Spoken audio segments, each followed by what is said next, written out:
The Eagles took it inside this afternoon. The team held practice indoors at the NovaCare complex. Jalen Hurts and company preparing for Sunday's visit from the 2-11 Raiders. Birds aren't looking past anyone. They've lost 3 in a row themselves. Here's a good sight. Landon Dickerson practicing today after missing yesterday's workout. Fred Johnson right there also practiced today. He was limited by an ankle injury yesterday.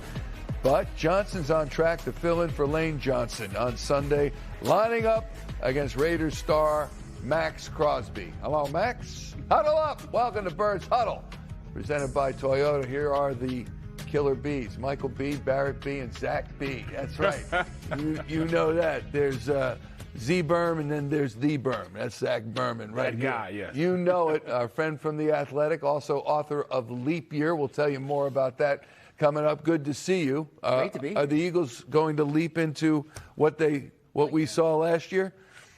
It's not out of the question. I certainly wouldn't bet on that right now. But the fact that the NFC is still relatively wide open and the Eagles are a championship-proven team, I'm assuming they get in. It's all about getting hot and being healthy at the right time. I'll take that as a resounding yes. All right, let's begin with the Eagles' injury report for Sunday. Jalen Carter and Lane Johnson have been ruled out, but the good news, Landon Dickerson and Fred Johnson were both full practice participants, as you saw today, and do not have an injury designation for Sunday. Zach, with Lane Johnson out for the 4th straight game, how ready is backup Fred Johnson? He's ready in the fact that he's been out there, right? This is going to be his 4th consecutive start. Yep. We saw how productive they were with him in the lineup a year ago, but he's not Lane Johnson, and that's obviously been evident during the past 3 games. Add in the fact that they're going against Max Crosby. This is a tough test for Fred Johnson, but it's beneficial that he's there because had he missed this game, the Eagles don't really have that 3rd-string right tackle. It would have been Matt Pryor. How do you assess him as a tackle, Fred Johnson? Fred Johnson is a starting tackle in the NFL. You can get past that. He's just not on the caliber of a Lane Johnson, but we can't look at him like that. He's been very, very good since he's been starting right now. He hasn't needed any help. But let's not play around. Let's get him some help against, Max Crosby, one of the slipperiest, fastest players at the defensive end position in the NFL. We can't just let him stay out there. He's usually one of those. This is your offense where they usually, don't help our tackles because our tackles are so good. Well, he's a good tackle, but he's not Lane. All right, let's take a look at tonight's 3-point stance presented by Toyota. Stance 1. Sky isn't falling. Not yet. You heard Zach. You heard Barrett. Just don't lose to the Raiders. Zach, I understand the positivity bunny is no longer in the locker room, which is a shame. How did it meet its demise? Well, there wasn't much reason for positivity. I think it was inflated, or I should say deflated, along with the rest of the Philly fan base after that game on Monday night. I think that inflatable bunny was more the product of a few guys having fun than a team-wide motivation effort. But the reality is there's other reasons for positivity, in particular the running game and Saquon Barkley. All right, is there any reason for panic? What's the panic level concerning this 3-game losing streak? And are there any signs of panic in the locker room? I haven't seen that sense of panic in the locker room, and I think that is a difference between this year and in 23. The confidence is there.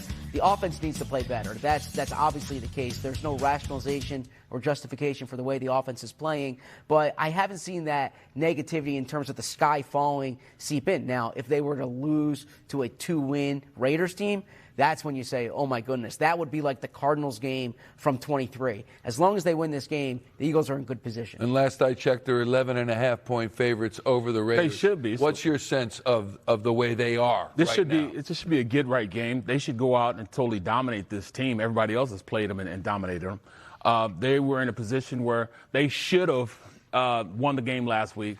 Let's get it right now. Let's go ahead and win this game this week. And they just got to go out there and play Eagles football.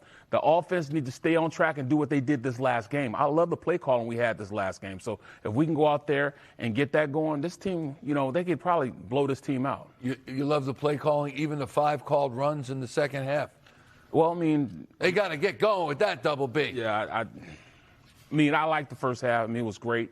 I like, the versatility they had in the second half with, when they were passing the ball. That play call was pretty good also. Yeah, they should have won that game at least 3 times over. Moving on to our second stance. Give Jalen a break. Jalen Hurts has earned a pass for a few bad games, hasn't he? Zach, you put it this way on social media this week. Quote, I'm not suggesting Jalen Hurts should be treated like a Supreme Court justice, but I'd like to think 4 postseason bids, 2 Super Bowl appearances, a Super Bowl MVP, and a track record of elite-level play in the biggest moments should buy you some equity. In other words, you're not calling for Tanner McKee. Not at all. I stand by that, and I'm not saying he has a lifetime appointment to that starting job, but we're in the same calendar year as the Eagles winning the Super Bowl, the same calendar year. 10 months ago. I've heard comparisons to Carson Wentz losing his job.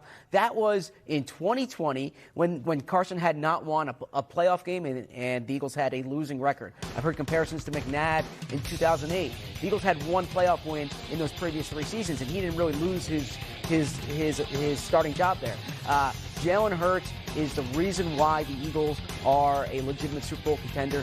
He's in a slump. There's no denying that, but he's earned the equity to get himself out of this slump. Same time, when you think about the slump, second half of the Dallas game to Monday night, he has had a difficult time, and it's a what have you done for me lately business, unfortunately. So your thoughts on giving Jalen Hurts a break. Does he deserve that? $250 million. $250 million. Yes, he's going to have a break. Yes, he has the cachet because what he's done on the field to give him that. And plus, we know Jalen Hurts and how he approaches the game. He's going to get better. He's one of those guys that you don't have to worry about him working. He's going to, work his butt off to be the best version of himself he can be. He's in a slump now. He's been in a slump for about a month now. He eventually is going to get out this slump. And then, we forget that maybe 5 weeks ago, we're talking about him being an MVP candidate. So he has enough cachet and, enough, loans that he can, come in and say, hey, let me borrow this. You'll be just fine. He's going to come back just as good as he was, just as good as he was.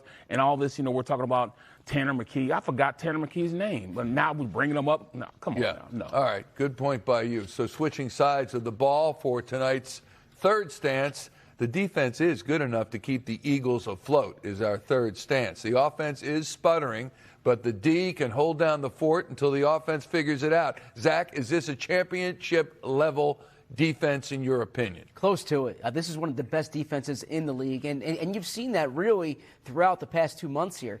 Even the Bears game, they held the Bears to 1 touchdown going in to that fourth quarter. I look at all 3 levels of this defense has players making plays. The defensive line in particular has emerged from the first half of the season when they struggled getting to the quarterback to the second stretch here where they've been among the best in the league at disrupting the quarterback. You saw what they did to Justin Herbert last week. They'll do the same to Kenny Pickett this week.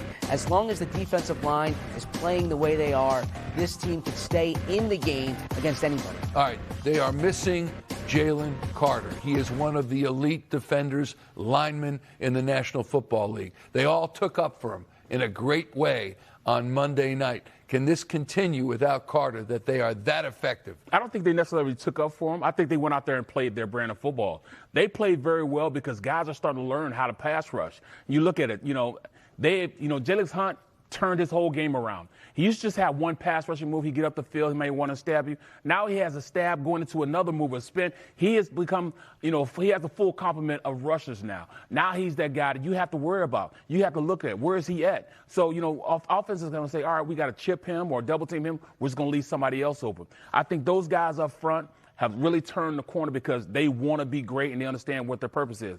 I want to also say this. That secondary got a lot more aggressive also. They were rerouting receivers, which really helped them out and threw off the timing for Herbert. That put him in a great position also. So I got to give, credit where credit was due. Jackson balled this last game.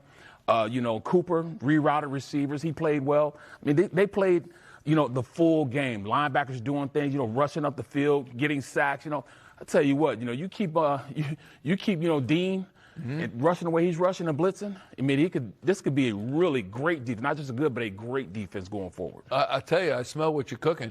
I do, and I like it. There is. I don't know what happened to Positivity Bunny, but I'm sensing positivity, and there's a lot of upside with this. They are the defending world champs, for goodness sakes.